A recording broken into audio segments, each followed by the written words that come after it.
À retenir aussi cette découverte fascinante, la plus ancienne peinture au monde, avant même celle de Lascaux ou Chauvet.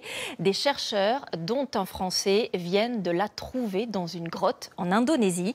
Alors que nous apprennent ces dessins sur nos très très lointains ancêtres? Les explications de Michel Izard et Ilana Azenkot.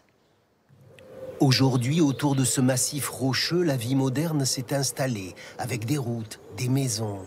Mais cette cathédrale de pierre couverte par la végétation tropicale est fréquentée par les hommes depuis plus de 50 000 ans. À l'intérieur, un dédale de cavités creusées par l'eau dans le calcaire mène à une salle dont la paroi est ornée par cette peinture. On la devine à peine, abîmée par le temps. C'est un cochon sauvage de Sulawesi. De minces couches de calcite déposées par le ruissellement au fil des âges la recouvrent. Elle renferme le secret de la datation.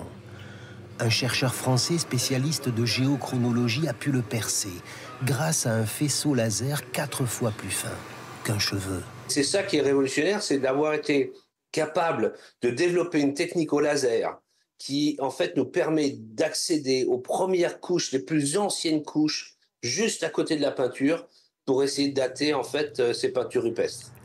La date donne le vertige, 51 200 ans, la plus ancienne peinture de l'histoire de l'humanité. 15 000 ans plus vieille que les dessins au fusain de la grotte Chauvet en Ardèche. Mais dans l'œuvre du site de Leang Karampuang à Sulawesi, il y a une autre particularité.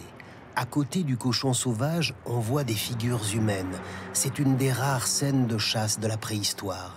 La seule connue jusqu'à présent était ici, celle du chasseur et du bison de Lascaux. Ainsi, cette découverte repousse encore la naissance de l'art, le moment où les femmes et les hommes ont commencé à créer et raconter des histoires qui dorment dans la pierre.